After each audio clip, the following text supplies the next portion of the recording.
हाय दोस्तों, नमस्कार। कैसे हैं आप लोग? आशा करता हूँ अच्छे होंगे। तो आज हम बहुत सारी बातें करेंगे, कुछ जनरल टॉपिक हैं जो जिससे कि आपका जो मार्केट का कॉमन सेंस है वो बढ़ेगा और सोचने समझने की क्षमता बढ़ेगी आपकी। तो इसी पे थोड़ी बात करेंगे। और बाकी हमने पिछले एपिसोड में जो 5 आया था उसमें पार्ट 2 बनाए थे, 4 और 5। उसमें हमने सेल्स ग्रोथ की बात की और बहुत सारी बातें की हैं जो कि इन्वेस्टमेंट के इंडिकेटर्स होते हैं और वो बहुत ज़रूरी है। तो हम थोड़ा जनरल बात कर लेते हैं। तो एक तो लोगों में एक क्या गलतफहमी होती है कि जैसे जिन लोगों ने एम इकोनॉमिक्स से कर रखा है या बीकॉम कर रखा है, एमकॉम कर रखा है या सीए की डिग्री ले रखी है, एमबीए फाइनेंस में कर रखा है, वही लोग मार्केट में सक्सेस हो सकते हैं। मैं अपना बता दूं, मैंने इकोनॉमिक्स बड़ा डीपली पढ़ा है और इकोनॉमिक्स का स्टूडेंट होने के नाते, विद्यार्थी होने के नाते, और मेरे समझ में जो मार्केट में चीज़ें होती हैं और वो मतलब प्रैक्टिकल चीज़ अलग है और जो एक व्यावहारिक है चीज़ें हैं तो वो अलग है। तो मैं यहाँ एक चीज़ बता सकता हूँ अपने अनुभव से कि अगर जिन लोगों ने एमए इकोनॉमिक्स से कर रखा है, एमबीए फाइनेंस से कर रखा है और सीए कर रखा है, एमकॉम कर रखा है, तो उनका जो कॉमन सेंस है और जो टर्मोलॉजी है मार्केट की चीज़ों को समझने की, वो उसको बढ़ा सकती है। लेकिन मार्केट में तो उतरना पड़ेगा तभी वो पता चलेगा। वो उसमें आपके ये डिग्रियाँ कोई आपकी हेल्प नहीं करती और ना ही आपका सहयोग कर पाती है। ये गारंटी नहीं देती कोई आपने एमबीए फाइनेंस से कर रखा है या सीए कर रखा है तो आप मार्केट से पैसा कमा ही लोगे, नहीं। यही तो एक प्रॉब्लम है। तो इसलिए मैं इन डिग्रियों की मार्केट में काम करने के लिए इन डिग्रियों की कोई आवश्यकता नहीं। बस पढ़ा लिखा होना चाहिए आपको और कॉमन सेंस आपको होना चाहिए और थोड़ा आपका इंटरेस्ट होना चाहिए, तो मार्केट आपको बहुत सारा रिवॉर्ड दे सकता है।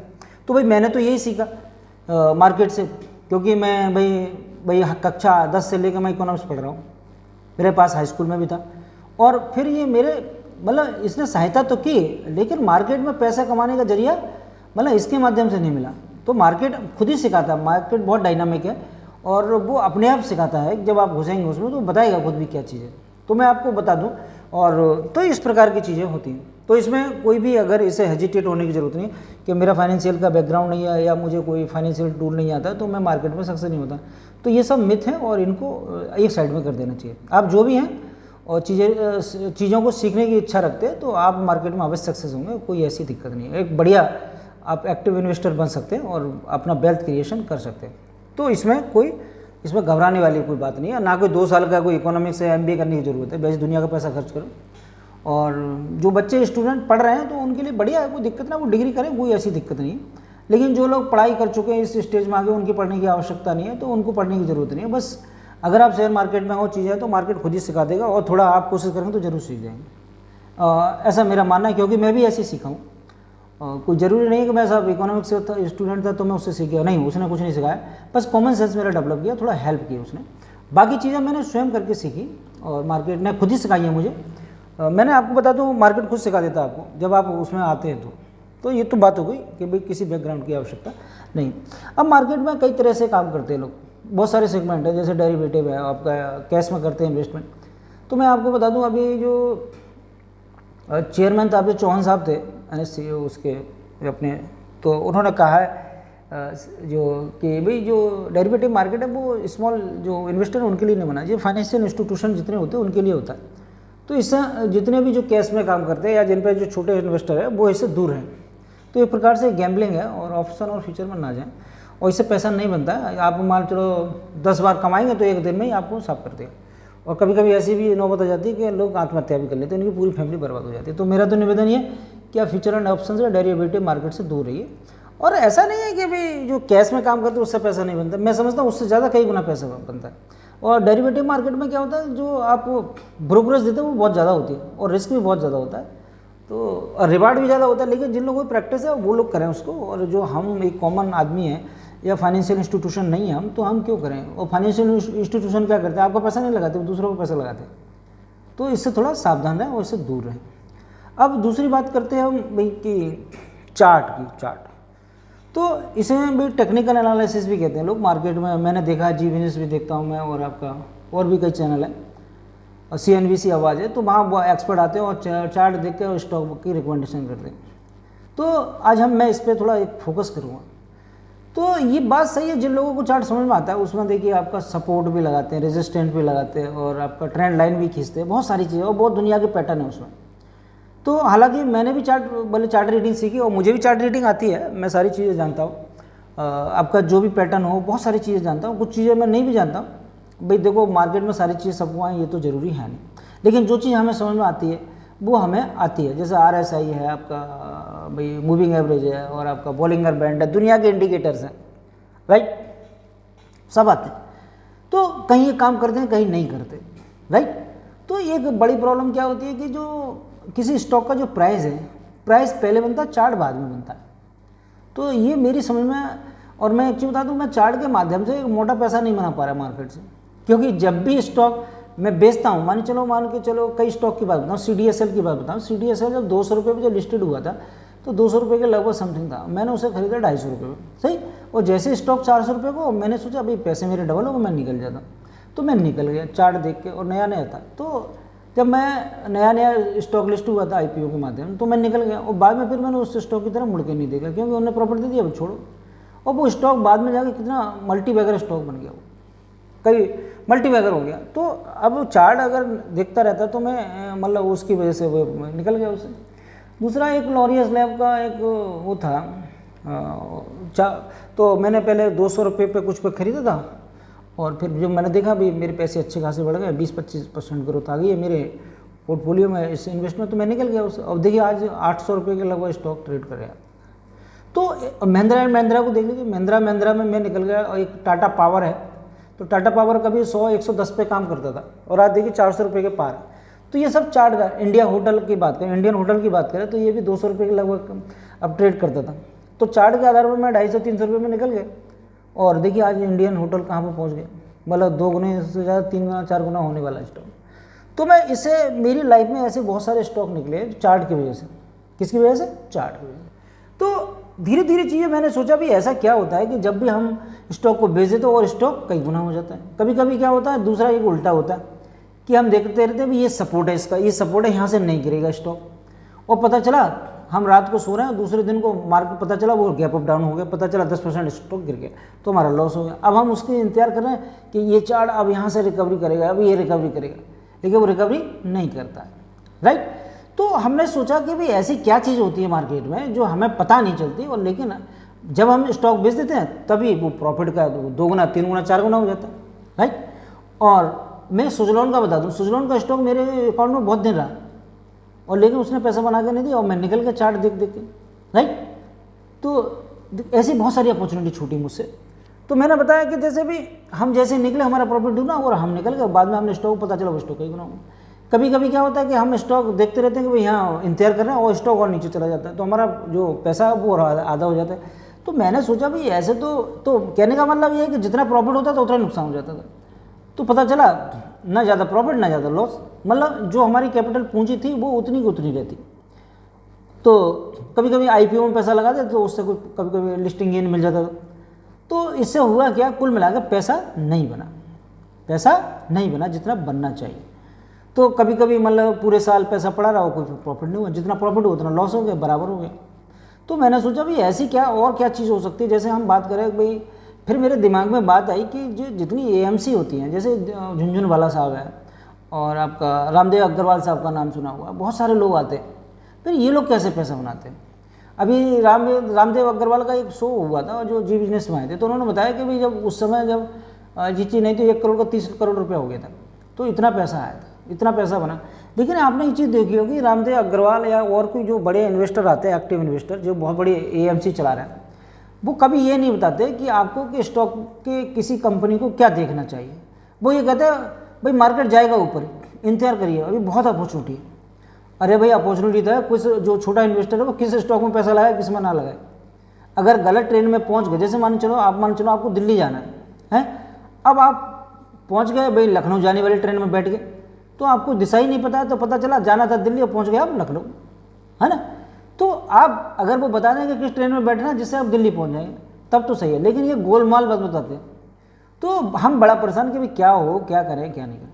तब फिर हमने भाई कुछ और लोगों को हमने पढ़ा, सीखा, चीज़ों को सीखने की कोशिश करी, तो बाद में ये फाइनल रिजल्ट आया कि भाई जो बिजनेस होता है, हम जो बिजनेस लोग कर रहे होते वो तो बिजनेस में अंदर होते, और हम स्टॉक मार्केट में उनका बिजनेस है, उस बिजनेस को हम कर रहे हैं। मतलब स्टॉक मार्केट में क्या कर रहे हैं हम, जो शेयर मार्केट है उसमें अगर हम किसी का स्टॉक खरीदते हैं तो बिजनेस का बिजनेस वालों के साथ हम बिजनेस करते हैं, मतलब वो बिजनेस करेंगे और उनके बिजनेस में हम रहेंगे, तब वो कर कमाएंगे, तब हमें उसका प्रॉफिट मिलेगा, अगर हमने उनके स्टॉक में पैसा डाला तो ये चीज़ जब मेरी समझ में आई कि हम तो बाहर बैठे हैं, हम कौन होते हैं डिसाइड करने वाले कि स्टॉक ऊपर जाएगा नीचे जाएगा, ये तो वो डिसाइड करेंगे जो कंपनी का मैनेजमेंट है, जो बिजनेस चला रहे हैं, जो धंधे कर रहे हैं, तो उन्हें तो पता है, हमें थोड़ी पता है।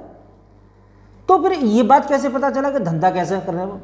तो आपको पता होगा, हमें पता चला भाई, हम देखते थे कि भाई आज जो है इस कंपनियों के रिजल्ट हर 3 महीने बाद रिजल्ट आते हैं। एक बहुत बढ़िया बात है सेबी में या एनएससी में, बीएससी में, कि कोई कंपनी प्रॉफिट करे या नुकसान करे, रिजल्ट उसको हर 3 महीने में देना पड़ेगा।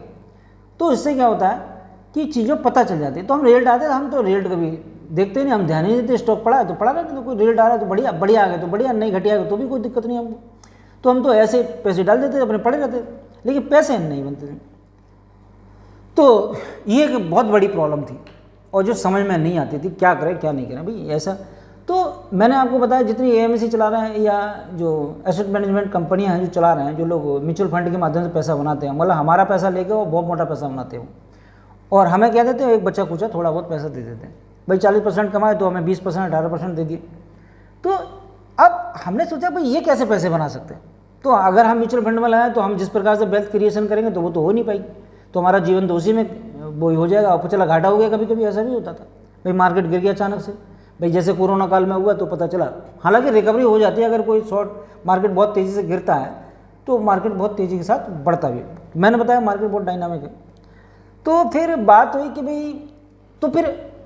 कि भाई इनका बिजनेस पढ़ना चाहिए। मैं कई लोगों को सुना, और जो को मार्केट में जो यूट्यूब पे बहुत सारे लोग हैं, बड़ा मेहनत से काम करते हैं और वो बड़ी बड़ी अच्छी चीज़ें बताते हैं, तो ऐसे लोग टकरा जाते हैं कभी कभी, हम अगर उनको मौका नहीं ढूंढने में मिल जाते हैं।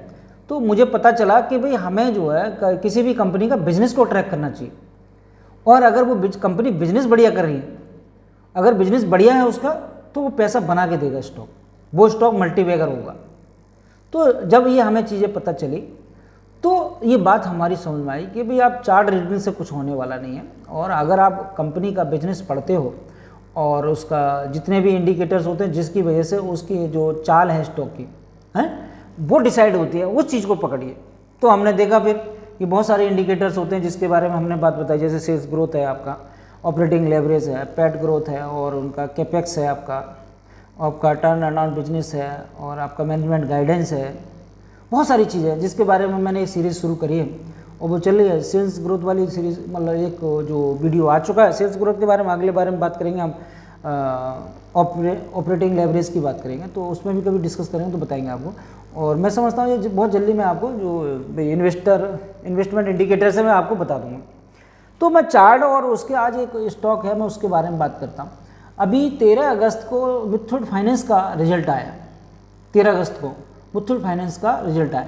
अगर आप उसका चार्ट देखें, 13 तारीख की शाम को रिजल्ट आया, तो 13 तारीख को जब हम चार्ट देखते हैं 13 अगस्त 2025 को, तो मुथूट फाइनेंस का जो स्टॉक है ऊपर बहुत मतलब अपना हाई बना के ऑल टाइम हाई से धीरे धीरे नीचे की तरफ गिर रहा था, धीरे धीरे। आप वो नहीं तो चार्ट को लगा के देख लेना, किसी भी फ्रेम में लगा लेना, कोई दिक्कत नहीं। तो वो जो हम डेली फ्रेम की बात करें, आप डे चार्ट देखेंगे तो उसमें पता चल जाएगा आपको। तो आप देखेंगे कि वो स्टॉक अपने हाई से नीचे धीरे धीरे नीचे को गिर रहा है, राइट। और 13 अगस्त के शाम को रिजल्ट आता है मार्केट बंद होने के बाद, राइट। तो कोई भी स्टॉक अगर कोई खरीदार अगर चार्ट देख रहा है तो वो कहेगा भाई यहाँ से स्टॉक और नीचे गिर सकता है, और नीचे गिर सकता है। जब स्टॉक का डायरेक्शन उल्टा यू आकार का हो जाए तो चार्ट वाले ये कहते हैं कि वो स्टॉक नीचे जाएगा और कहीं जाकर कहीं एक जगह सपोर्ट लेगा, तब वो नीचे से ऊपर चलेगा, ये बताते लोग। लेकिन एक बात बताओ कि 13 तारीख को जब रिजल्ट आया, राइट, और 14 अगस्त 2025 को मार्केट खुला, राइट। तो जैसे ही रिजल्ट पॉजिटिव आया, उसका सेल्स ग्रोथ वगैरह ये सब बढ़िया, उसका लोन बुक वैल्यू और जो सब इसकी जो क्या बोलते हैं एसेट क्वालिटी बहुत बढ़िया। तो जब उसका रिजल्ट आया 14 तारीख को जब मार्केट खुला, मालूम है आपको स्टॉक 10 पहले तो ऊपर खुला, गैप अप ओपनिंग हुई उसकी, राइट, और 10% स्टॉक अप खुला। अब लगा लिया आपका चार्ट धरा रह गया, आपका चार्ट कह रहा है कि स्टॉक नीचे जाएगा, लेकिन स्टॉक दूसरे दिन क्या जैसे रिजल्ट आया और उसके रिजल्ट बढ़िया है तो चार्ट स्टॉक जो 10% ऊपर चला गया। अब आप क्या प्रॉफिट करोगे बताओ। अब आप सोचिए कि चार्ट सही है कि मार्केट में जो बिजनेस कर रहा है, जो रिजल्ट आया उसका जो परफॉर्मेंस है उसकी, उससे पैसा बनेगा। तो ये चार्ट और जो मार्केट जो बिजनेस कर रहे हैं उनका गाइडेंस, उनकी सेल्स ग्रोथ उस कंपनी की, तो जो बिजनेस कर रहे हैं उनको पता है, हमें नहीं पता है। तो इसलिए मैं यही कहूँगा कि चार्ट हमें सही दिशा नहीं बताता है। अगर आप तो चार्ट के द्वारा अगर कुछ इन्वेस्टमेंट करते हैं तो आप जितना पैसा बनाना चाहते हो उतना नहीं बना सकते। कोई स्टॉक मल्टीबैगर बनेगा, आप ढूंढ लोगे तो आप उसके आपके पास पेशेंस नहीं होगा, आप उससे रोक नहीं पाओगे। आप जैसे वो 2 गुना हुआ तुरंत बेच के निकल जाओगे आप। लेकिन अगर आपने उस बिजनेस को ट्रैक किया कि बिजनेस कंपनी बढ़िया काम कर रही है, तो आप उस स्टॉक में बने रहेंगे और फिर मोटा पैसा बनाएंगे। कब निकलेंगे उससे बाहर? जब आप कंपनी का रिजल्ट देखेंगे, उसको टाइम देखेंगे, कभी किसी क्वार्टर का रिजल्ट खराब हो गया, मैनेजमेंट गाइडेंस खराब आ गया, तब आपको लगेगा इस स्टॉक से निकल जाना चाहिए। जैसे मैंने पहले बताया, अगर किसी कंपनी की सेल्स ग्रोथ गिर जाए, मैनेजमेंट गाइडेंस कम हो जाए, तो उस स्टॉक से निकल जाना चाहिए। या ना निकलो तो उसमें पैसा डालना बंद कर दो, या अपनी पोजीशन हल्की कर लो, जिससे कि जो प्रॉफिट हुआ है वो नुकसान ना हो आपको। बात समझ में आ गई हो मेरी? जहाँ तक है कि हम चार्ट के माध्यम से पैसा तो कमा सकते हैं, लेकिन इतना पैसा जो हम कमाना चाहें वो नहीं कमा सकते। अगर कोई हम मल्टीबैगर स्टॉक, अगर हम चाहें मल्टीबैगर हम उसको वो स्टॉक को 4 गुना 5 गुना करें, तो वो हम नहीं कर पाएंगे जब तक आप बिजनेस को ट्रैक नहीं करेंगे। ऐसे बहुत सारे उदाहरण है। फोर्स मोटर है, इसको देख लीजिए, अब स्टॉक जो कोरोना काल का कम से 20 गुना हो गए, राइट। तो कहने का मतलब हमें उन स्टॉकों के साथ रहना चाहिए जिनकी सेल्स ग्रोथ ज़्यादा है। और सेल्स ग्रोथ में एक चीज़ और देखनी चाहिए, उस सेक्टर में जो कंपनी सबसे ज़्यादा बढ़िया ग्रोथ कर रही है तो उसके पीछे लगना है। अगर मान चलो सेक्टर की कोई भी कंपनी, जैसे ऑटोमोबाइल सेक्टर की बात करें तो महिंद्रा एंड महिंद्रा बढ़िया काम कर रही है, 22% की ग्रोथ है उसकी ईयर ऑन ईयर। अभी बात करेंगे डाटे के बारे में उसके। तो मारुति है, बाकी और उनका नहीं है। तो हमें भाई तो किसके साथ बिजनेस करना चाहिए? महिंद्रा एंड महिंद्रा के साथ करना चाहिए, ना कि मारुति के साथ। तो कहने का मतलब मैंने पहले ही बताया था कि भाई शेयर मार्केट में जो पैसा होता है जिस स्टॉक की, जिस कंपनी की विकास की गति धीमी हो जाती है, और जो एक्टिव इन्वेस्टर होते हैं उससे पैसा निकाल लेते हैं और कहाँ डालते हैं? जिसकी विकास की गति तेज होती है, सेल्स ग्रोथ ज़्यादा होती है, उसमें पैसा लगाते हैं और वो स्टॉक भागता पैसा बना कर देता है। तो ये तो बात होगी। तो आपकी बात समझ में आ गई। मिथुल फाइनेंस की अगर हम बात करें तो मिथुल फाइनेंस को आप देखें तो उसका सेल्स ग्रोथ जो है भाई 22%, मतलब सॉरी, उसका जो रिजल्ट आया है वो इतना बढ़िया आया होगा तभी तो ऐसा हुआ है, तभी तो स्टॉक जो भाग गया इतना ऊपर। वैसे देखा जाए मिथुल फाइनेंस एक ऐसी कंपनी है तो बहुत बड़ी, लार्ज कैप है पूरा। और मैं आपको बता दूं इसका जो बिजनेस है इतना बड़ा है कि आप इसका अंदाज़ा नहीं लगा सकते। मार्केट, इसका जो मार्केट कैप है कम से कम 1 ट्रिलियन से ज़्यादा होने की संभावना है, इतना बड़ा स्टॉक है। लेकिन मैं एक चीज़ बता दूं, कभी कभी हम लोग सोचते हैं कि भाई जो लार्ज कैप कंपनियां हैं उसमें सेल्स ग्रोथ नहीं, कम आती है, मतलब उनका ग्रोथ कम होता है, प्रॉफिट नहीं बनाता।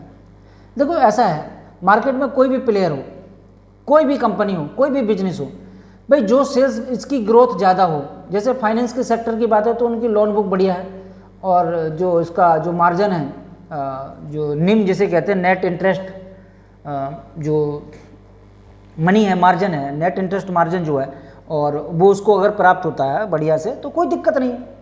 अगर उनके एसेट क्वालिटी बढ़िया है, जितने बैंकिंग सेक्टर है और फाइनेंस के सेक्टर है, तो उन्हें 2 चीज़ें देखनी होती हैं कि एक तो लोन बुक उनकी बढ़िया होनी चाहिए, राइट, और उनका जो NPA है, GNPA मतलब नेट जो नॉन परफॉर्मेंस एसेट है उनका वो साइज़ कम होना चाहिए, ज़्यादा है तो उनकी एसेट क्वालिटी ख़राब होती है, तो ऐसी कंपनी से दूर रहना चाहिए।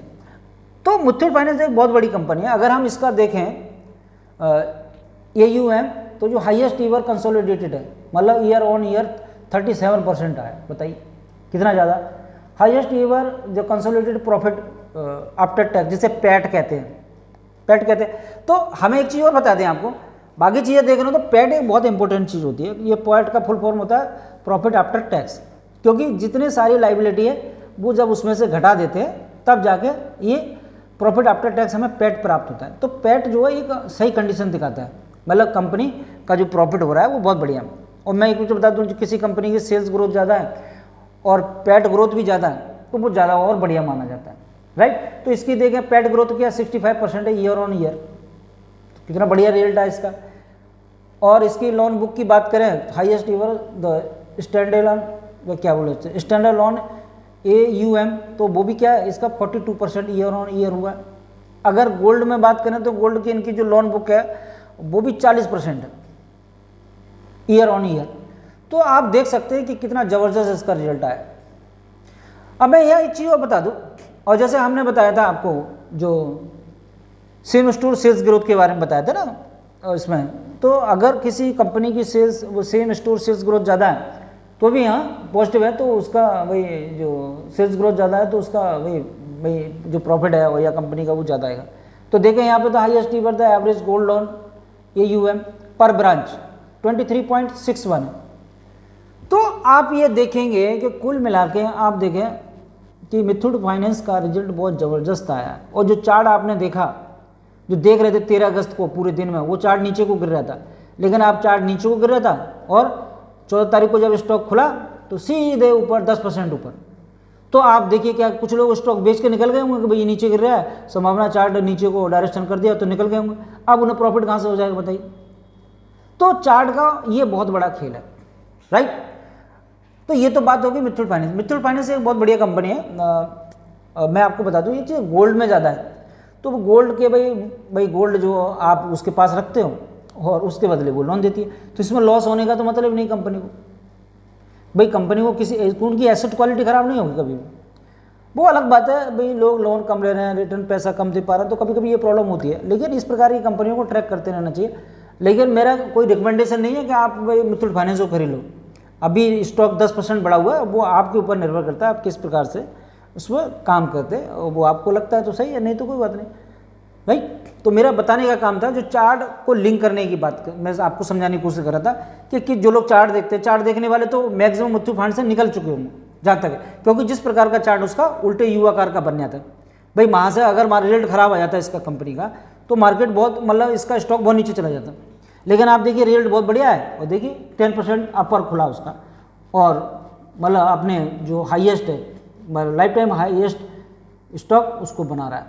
तो चार्ट में और जो बिजनेस है उसमें देखिए कितना अंतर होता है। अगर कंपनी बिजनेस बढ़िया करती है तो वो स्टॉक पैसे बना के देगा। वो चार्ट के आधार पर बैठे रहोगे आप तो कोई फायदा नहीं। चार्ट से आप मोटा पैसा नहीं बना सकते। मैं मानता हूँ चार्ट कभी आप देखेंगे तो बढ़ सकता है 10% 5% आपको प्रॉफिट हो जाएगा, लेकिन आप सोचो को लंबा मोटा प्रॉफिट कर लें तो वो उससे नहीं होगा, राइट। तो हम दूसरी और चीज़ों बात कर लेते हैं। एक दो कंपनियां और हैं, जैसे हम बात करें इसकी महिंद्रा एंड महिंद्रा की बात करें, तो मैंने बताया कि जितने ऑटोमोबाइल स्पेस में अगर आप देखें तो महिंद्रा एंड महिंद्रा सबसे ज़्यादा तेज़ी के साथ पिकअप डेवलप कर रही है, मतलब उसकी सेल्स ग्रोथ बहुत ज़्यादा है। जैसे हम बात करें SUV सेगमेंट में बात करें तो आजकल गाड़ियाँ क्या SUV की डिमांड सबसे ज़्यादा चल रही है। तो SUV में अगर देखें तो महिंद्रा की जो ग्रोथ है वो सेल्स ग्रोथ है वो 22% है, राइट। और जो रेवेन्यू मार्केट शेयर है मार्केट मतलब जो मार्केट पे कब्जा कर रखा है जो कंज्यूमर पे, जैसे मान चलो 100 गाड़ियाँ बिकनी है तो 27.3 वो अकेले महिंद्रा बेचती है, समझ रहे हैं आप। तो बाकी सारी कंपनियों ने पछाड़ दिया। और दूसरी देखें इनका एक और सेगमेंट है ट्रैक्टर वाला, तो ट्रैक्टर वाले का इसका जो वॉल्यूम ग्रोथ है वो 10% है, हालांकि वो उसमें कम है। उसका मार्केट शेयर भी ट्रैक्टर की अगर बात करें तो 45% शेयर है उसके पास महिंद्रा एंड महिंद्रा कि जितने भी इंडिया में ट्रैक्टर बिकते हैं या दूसरी कंट्री में बेचते हैं, मतलब इंडिया की बात करें या जहाँ भी ट्रैक्टर का टोटल डिमांड है वहाँ 45% अकेला महिंद्रा देता है, सप्लाई करता है। वो ज़बरदस्त ब्रांड है। और इसका SUV का PBIT देखें मार्जिन 10% है, और फार्म सेक्टर में PBIT मार्जिन 19.8% है। अब मैं एक बार बता दूं आपको, कभी कभी ये टर्मोलॉजी समझ में नहीं आती है कि क्या टर्मोलॉजी है। जैसे ये PBIT इसका मतलब होता है profit before interest and tax, मतलब वो प्रॉफिट जो कि इंटरेस्ट एंड टैक्स के पहले का है, उसमें से माइनस नहीं हुआ है। तो इसका फुल फॉर्म क्या आता है, profit before interest and tax, मतलब उसमें से इंटरेस्ट और टैक्स माइनस नहीं हुआ है, वो प्रॉफिट है, वो मार्जिन है इसका। बात समझ आ गई। एक होता है इसी में एक चीज़ और होती है, आगे उसमें पढ़ेंगे। तो मेरा कहने का मतलब इस पर ज़्यादा ध्यान नहीं देना चाहिए, क्योंकि हमें तो ज़्यादातर किस पर ध्यान देना चाहिए, पैड पे ध्यान देना चाहिए। जो पैड ग्रोथ होती है वो बिल्कुल भाई नेट प्रॉफिट होता है, और उसमें से जो आपका क्या बोलते हैं उसे बोलते हैं पैड को, प्रॉफिट आफ्टर टैक्स, उसमें टैक्स और ये सारी चीज़ें घटा देते हैं, उसके बाद जो प्रॉफिट होता है वही आता है। तो हमें उस पर ज़्यादा ध्यान देना चाहिए। एक होता है ईबिटा मार्जिन, ईबिटा, तो EBITDA margin recovery on track and 11.1 and Q1 with FY27 में टारगेट है 50%। तो महिंद्रा एंड महिंद्रा का जो टारगेट है उसका जो ईबिटा मार्जिन है, ईबिटा वो 11% है, वो उसको बढ़ाकर 2027 में फाइनेंशियल ईयर में 15% करने की बात करती है। अब मैं आपको बता दूं ईबिटा मार्जिन क्या होता है। ईबिटा मार्जिन क्या होता है? तो earning before interest and tax, है ना।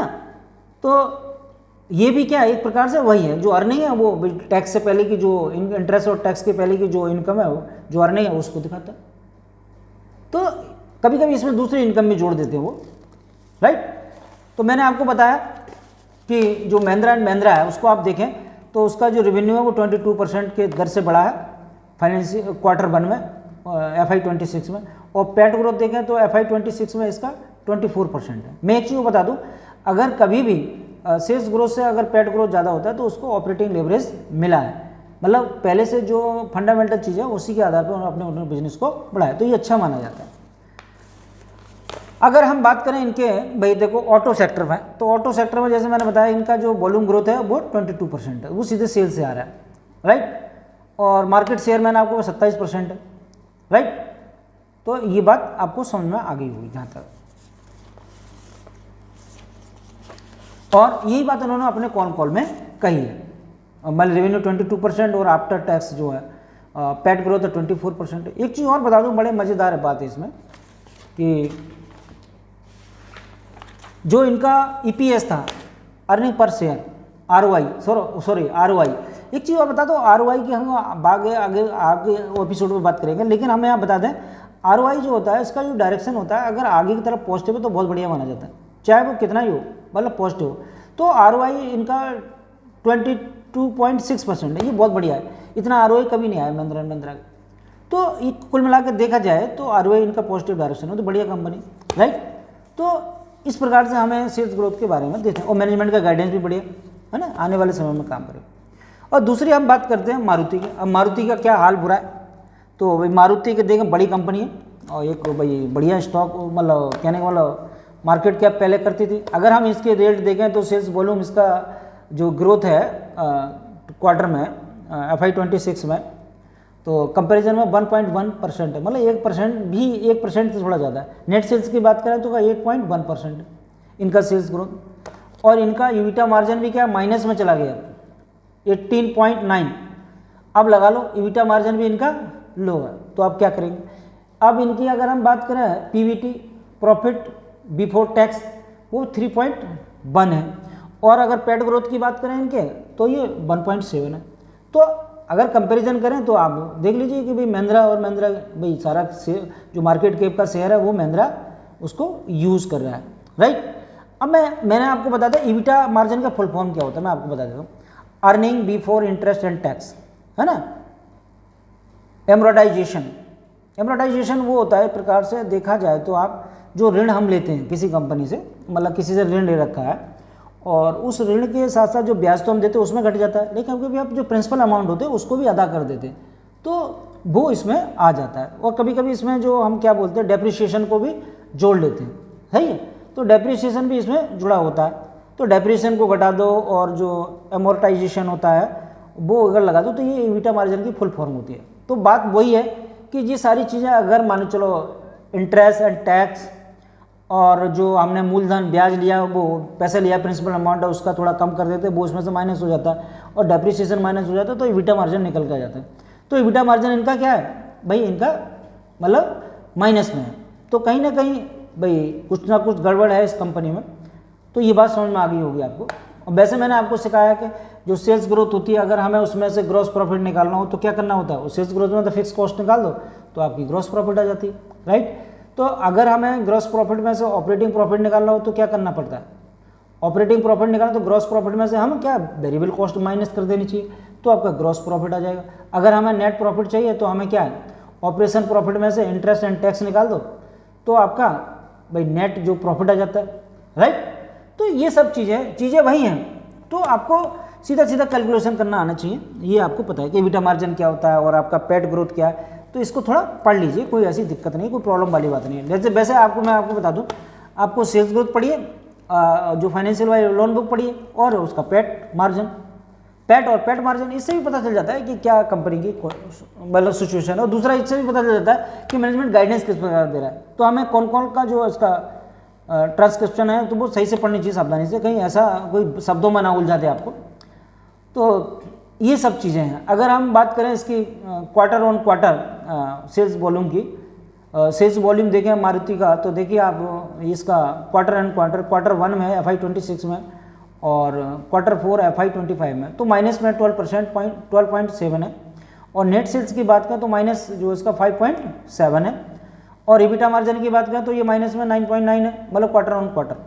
और PBT की बात करें, प्रॉफिट बिफोर टैक्स, तो ये 0.9% है। और पैट की बात करें क्वार्टर ऑन क्वार्टर, तो इसका नील बटे सन्नाटा है, कोई ज़्यादा प्रोग्रेस नहीं हुआ है, कॉन्स्टेंट है। अब कंपनी के बिजनेस की बात करें इसकी, तो आपके बहुत सारे इसमें पॉजिटिव फैक्टर क्या हैं इस कंपनी के साथ। Lower manufacturing and administrative expense, तो भाई मैन्युफैक्चरिंग कॉस्ट इनकी कम है, और एडमिनिस्ट्रेटिव जो एक्सपेंस हैं वो भी सही है, मतलब कम है। लोअर एडवर्टाइजमेंट एक्सपेंस, तो भाई इन्हें अपने मार्केट मतलब माल बेचने के लिए, इन्वेंट्री बेचने के लिए उन्होंने कोई एडवर्टाइजमेंट किया नहीं, तो उन्होंने पैसे बचा लिए। और दूसरा हायर नॉन ऑपरेटिंग इनकम, मतलब इनका जो ऑपरेटिंग लेवरेज, बस देखो एक चीज़ बता दूँ आपको, हायर इनकम मैंने आपको बताया जो इनकम होती है वो अगर ऑपरेटिंग लेवरेज मिलता है तो बढ़िया मानी जाती है। इसमें देखा हायर नॉन ऑपरेटिंग इनकम, इसका कोई मतलब नहीं होता है, ये आपको बेवकूफ़ बना रहा है।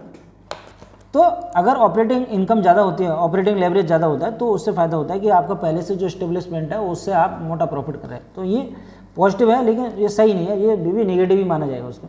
अब नेगेटिव फैक्टर क्या, अनफेवरेबल ऑपरेटिंग लेवरेज, मैंने आपको बताया कि इनको ऑपरेटिंग लेवरेज नहीं मिल रहा है, जो इनका पुराने से जो शोरूम है या जहाँ भी प्लांट है वहाँ से इनका कोई प्रोडक्शन या जिस प्रकार की सेल होनी चाहिए वो नहीं हो रही है। सेम स्टोर सेल्स ग्रोथ इनकी बढ़िया नहीं है, इनको ऑपरेटिंग लेवरेज वहाँ से नहीं मिल रहा है। दूसरा है adverse commodity price and foreign exchange movement. अरे भाई इसका क्या मतलब, price foreign exchange policy movement है वो तो चलता ही रहता है, वो तो आप देखना। हायर एम्प्लॉय एक्सपेंस है, भाई एक बार बताओ, आप अपने कंपनी को चलाने के लिए भाई एम्प्लॉय नहीं रखेंगे, उसमें एक्सपेंस क्या मतलब, सैलरी नहीं देंगे उनको। आप ये बताइए अगर आप अपने उसको सैलरी नहीं देंगे तो वो पूरे मन से काम करेगा, नहीं करेगा तो और आपका लॉस हो जाएगा। और दूसरा new plants and related to the expense, इन खरकोदा में एक ग्रीन प्लांट लगाया ना, ये तो कैपेक्स कराया इन्होंने, तो कैपेक्स करने से ये थोड़ी, अगर आपने कैपेक्स करा और आपका, मैंने आपको बताया कि सेम सेल्स ग्रोथ है आपका, वो उससे पॉजिटिव है। और जो आपने न्यू प्लांट लगाया है ना, सेम सेल्स ग्रोथ के न्यू प्लांट स्टेबल, अगर उससे ग्रोथ नहीं आ रही तब भी तो बढ़िया नहीं, तो इनके सब काम खराब ही। तो इन्होंने बिजनेस की तरफ ध्यान ही नहीं दे रहे, ये तो सोच रहे हैं मारुति के, हम मारुति में और इंडिया में सबसे ज़्यादा कारें बेचते हैं हैं, और हमारी गाड़ियों को माइलेज ज़्यादा है। अरे भाई माइलेज ज़्यादा है, लेकिन दुनिया बदल चुकी है, बिजनेस का सेगमेंट बदल चुका है, तो ये इस प्रकार की चीज़ें होती हैं। और मैं एक चीज़ और बता दूँ, तो थोड़ा डिस्कस कर लेते हैं। जो माइक्रो फाइनेंस सेक्टर है, माइक्रो फाइनेंस में बहुत दिनों से प्रॉब्लम चली, 2-3 साल से, अब धीरे धीरे इसमें ना रिकवरी आनी शुरू होगी, मैनेजमेंट का गाइडेंस शुरू होना आ गया है। तो आप वो जो माइक्रो फाइनेंस की कंपनियां हैं उनको ट्रैक करना शुरू करिए। तो इसमें बहुत सारी कंपनी, जैसे अरमान फाइनेंस है, और आपका क्रेडिट एक्सिस ग्रामीण है, और इंडिया होम फर्स्ट है, और भी कई माइक्रो फाइनेंस कंपनी हैं, तो उसमें आप इसको देख सकते हैं और उनका बिजनेस ट्रैक करिए। कभी कभी जैसे टर्न आउट बिजनेस होता है ना, जो कंपनियां प्रॉफिट लॉस से प्रॉफिट में आती हैं, जब लॉस से प्रॉब्लम आती है तो वो बढ़िया पैसा बना के देती हैं, और वो स्टॉक बैगर हो सकते हैं। एक ABL कंपनी है, आदित्य विजन, उसने भी मतलब अपना मैनेजमेंट गाइडेंस बढ़ाया है, और जितनी भी माइक्रो फाइनेंस कंपनियां सब ना कुछ जो अपना मैनेजमेंट गाइडेंस बना रही है, तो उस पर थोड़ा फोकस करिए। और जैसे मैंने आपको बताया कि मैंने भाई आपको सेल्स ग्रोथ पढ़ा दिया, पैट ग्रोथ भी पढ़ा दी, बाकी चीज़ों को जनरल यहाँ बताएंगे। और बाकी मैं ऑपरेटिंग लेवरेज के बारे में जो एपिसोड 6 का वीडियो आएगा तो बहुत जल्दी बनाएंगे, एक आध दिन में बना देंगे, जिससे आप तक पहुँच जाएगा। तो मेरा कहने का मतलब, जो चीज़ मैंने आपको समझाने की कोशिश की वो चीज़ें समझ में आ गई होंगी आपकी। तो मैंने बताया कि खाली चार्ट देखने से पैसा नहीं बनेगा, अगर मोटा पैसा बनाना है वो, तो उसके लिए आपको एक्टिव इन्वेस्टर बनना पड़ेगा। और एक्टिव इन्वेस्टर बनने के लिए क्या, आपको टाइम देना पड़ेगा, और आपको कंपनियों को पढ़ना पड़ेगा, और कंपनी का PPT कॉल उसको आपको पढ़ना पड़ेगा, उसका डॉक्यूमेंट पढ़ना पड़ेगा। मैं फिर बता दूँ आपको कंपनी का डॉक्यूमेंट कहाँ मिलेगा। सबसे ईजी है, स्क्रीनर में जाएँ, गूगल में टाइप करें स्क्रीनर, फिर उसमें जब स्क्रीनर खुल जाएगा तो उसमें कंपनी का नाम टाइप करें। जैसे मिथुट फाइनेंस को देखना तो मिथुट फाइनेंस डाल दें, मिथुट फाइनेंस जैसे डालेंगे मिथुट फाइनेंस को, तो उसका विंडो खुल जाएगा, तो सही उसका डॉक्यूमेंट आएगा, तो उसमें राइट हैंड को डॉक्यूमेंट आता है, डॉक्यूमेंट को खोलेंगे, और जैसे डॉक्यूमेंट को खोलेंगे तो उसमें डॉक्यूमेंट आ जाता है। एक तो आता है लेफ्ट हैंड में आता है उसका जो भी डिसीजन होता है, जो भी चीज़ें देते हैं, मतलब एक प्रकार नोटिफिकेशन, और राइट हैंड में 3 कॉलम आते हैं, एक तो रिकॉर्डिंग भी आती है उसकी जो कौन कॉल की है, और PPT लिखा होता है, और एक ट्रांसक्रिप्शन भी लिखा रहता है। तो कहने वाला पीपीटी पढ़ना, और जो बीच में जो दे रखा है समरी को नहीं पढ़ना, क्योंकि समरी एआई से तैयार होती है, तो वो उसमें आपके काम की चीज़ नहीं होती, उससे नहीं पढ़ी नहीं गपलत में पड़ जाएगी। तो जो कॉन कॉल का जो रिटिन में होता है, मतलब कहने का मतलब कॉन कॉल और पीपीटी में कॉन कॉल में ज़्यादा अंतर क्या होता है मैं आपको बता दूँ। देखो मैंने आपको पहले बताया था कि पीपीटी में हमें क्वांटिटेटिव डेटा मिलता है, उस डेटे को एलेबोरेट करते हैं वो किसमें, जो उसकी ट्रांसक्रिप्शन है, मतलब जो उसका कॉन कॉल है, कॉन कॉल में जो रिटर्न में देते हैं तो वो उसमें उसका मतलब इंटरप्रिटेशन करते हैं। तो वो डेटा कैसा होता है, क्वालिटेटिव होता है, मतलब वो क्वांटिटेटिव डेटा को क्वालिटेटिव डेटा में कन्वर्ट कर देते हैं, और वो चीज़ें हमारे डेटा में गई तो वो अपने शब्दों में कहते हैं। तो शब्दों में बड़ा जान होती है, और जैसे मैंने बताया कि भाई शब्द बहुत इंपॉर्टेंट चीज़ होती है, शब्दों का बहुत बड़ा महत्वपूर्ण मतलब योगदान होता है कि किस शब्द को कब बोलना कैसे बोलना, तो उसकी टर्मोलॉजी को जरूर समझें आप। तो मुझे लगता है कि आपको कुछ ना कुछ क्लियर हुआ होगा शेयर मार्केट के बारे में, स्टॉक मार्केट के बारे में, और बहुत सारी चीज़ें आपकी दूर हो गई होंगी जो मिसकंसेप्शन है, और जो मार्केट में आज तक झेल रहे हैं आप फ्यूचर एंड ऑप्शन से, उससे बाहर निकल आइए और इसमें कैश में काम करिए। देखिए कैश में अगर आप काम करेंगे तो बहुत पैसा बनेगा, और इतना पैसा बनेगा आपसे संभलेगा नहीं, बस थोड़ा नॉलेज गेन कर लीजिए और सही डायरेक्शन में काम करिए। और अगर किसी स्टॉक में फंस जाए तो घबराने की ज़रूरत नहीं, घबराने की ज़रूरत नहीं है। एक अच्छा स्टॉक छांट के रखिए पहले से, अगर उस कंपनी का रिजल्ट खराब है तो उससे बाहर निकल जाइए, कोई दिक्कत नहीं, जो लॉस होना हो जाने दीजिए, और उसमें अच्छी कंपनी में डालिए। और इस समय मार्केट तो वैसे ही कुछ नहीं कर रहा है भाई, दुनिया का टैरिफ वॉर चल रहा है तो काफ़ी प्रॉब्लम है, तो इस समय घबराने की ज़रूरत नहीं। और आप एक्टिव इन्वेस्टर हो, आज नहीं तो कल पैसे तो बना ही लोगे, आपको कोई दिक्कत नहीं, बस सीखते रहना। और भाई जैसे मैंने अभी 10 साल दिए हैं मार्केट में, और चीज़ें मुझे नहीं बताई, देखिए मुझे जो चीज़ पता चली है मैं आपको देने की कोशिश कर रहा हूँ, सोसाइटी को देने, जो सफ़र मैंने किया है वो मतलब जो और आने वाले लोग ना कर पाए। मैं एक चीज़ बता दूँ, तो मैंने बताया जैसे रामदेव अग्रवाल हैं, या और बड़े इलाकों झुंझुनवाला, बहुत सारे इन्वेस्टर हैं, ये हमें बता के नहीं देते। और एक चीज़ बता दो, जो काम हम कर रहे हैं, जो मैं बता रहा हूँ वही काम वो करते हैं, कोई अलग से कोई जादू की छड़ी नहीं, उन्हें कंपनी के बैकडोर से कुछ नहीं मिलता है ना, जो डॉक्यूमेंट हम पढ़ते हैं वही पढ़ते हैं, उन्हें पहले नहीं मिलता। पहले क्या, अगर आप उसकी कॉन कॉल सुन लें ऑनलाइन तो भी बढ़िया, उससे पता चल जाता है। तो हमें जितनी जल्दी कोई भी कंपनी हमारे पोर्टफोलियो में, तो हमें जल्दी से जल्दी उसका रिजल्ट के बारे में पता होना चाहिए, और जिससे कि हम तुरंत डिसीजन ले लें। पता चला कि भाई अगर रिजल्ट पॉजिटिव आए तो अगर हमारी पोजीशन तो और बढ़ा दें, अगर रिजल्ट खराब आ गया तो हम पोजीशन काट दें उसकी, जिससे स्टॉक नीचे ना गिरे, है ना। मैंने एक चीज़ और देखी है मार्केट में, नोट करिए, जब किसी कंपनी का रिजल्ट आने वाला हो, और तो कभी कभी कुछ स्टॉक बढ़ जाते हैं, तो रिजल्ट आने के बाद वो स्टॉक थोड़े दिन बाद गिर जाते हैं, है ना। और कुछ कंपनियां ऐसी जिनका पहले से मतलब रिजल्ट आने से पहले मार्केट थोड़ा नीचे, उनका स्टॉक नीचे जा रहा होता है, और जैसे रिजल्ट बढ़िया आता है वो ऊपर भाग जाता है ना।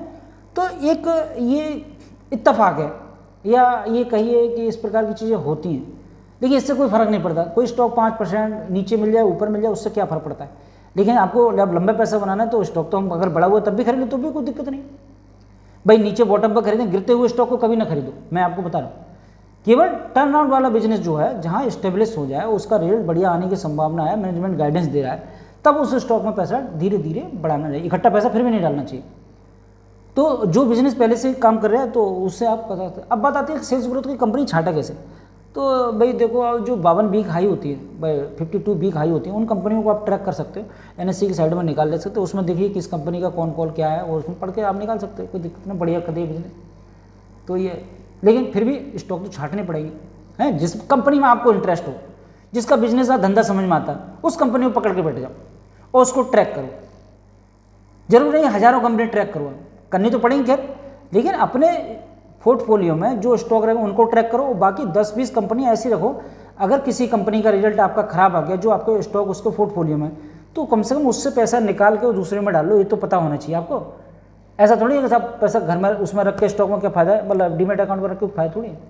और ये है, और एक चीज़ और बता दूँ मैं, अगर आप मंथली इन्वेस्टमेंट करते हो तो म्यूचुअल फंड में ना लगाएं, आपको बढ़िया स्टॉक ढूंढिए जो जिसका टर्न ऑन फेस हो, मतलब जो कंपनी घाटे से प्रॉफिट में आ रही हो, उसमें धीरे धीरे थोड़ा थोड़ा पैसा लगाएंगे तो बढ़िया। लेकिन मैं फिर भी बता दूं, मेरी किसी स्टॉक में बाय करने की कोई रिकमेंडेशन नहीं है। आप खुद से समझें, चीज़ें देखें, मेरा काम सिखाने का, समझाने का। तो लर्निंग पर्पज़ के लिए मेरा वीडियो चैनल है, और इसको आप सब्सक्राइब करिए, आप बेल आइकन को दबाइए, जिससे नई नई वीडियो, नई नई चीज़ें जो भी आपको शेयर मार्केट में फेस करते हैं वो आपको मिलेंगी। और कोई क्वेरी हो तो आप मुझे को लिख देना, कोई दिक्कत नहीं, मैं उस पर वीडियो बना दूँगा, कोई बढ़िया आपकी समस्या का समाधान हो जाए। तो इसी के साथ हम खत्म करते हैं आज का वीडियो। जय हिंद, जय भारत, थैंक यू।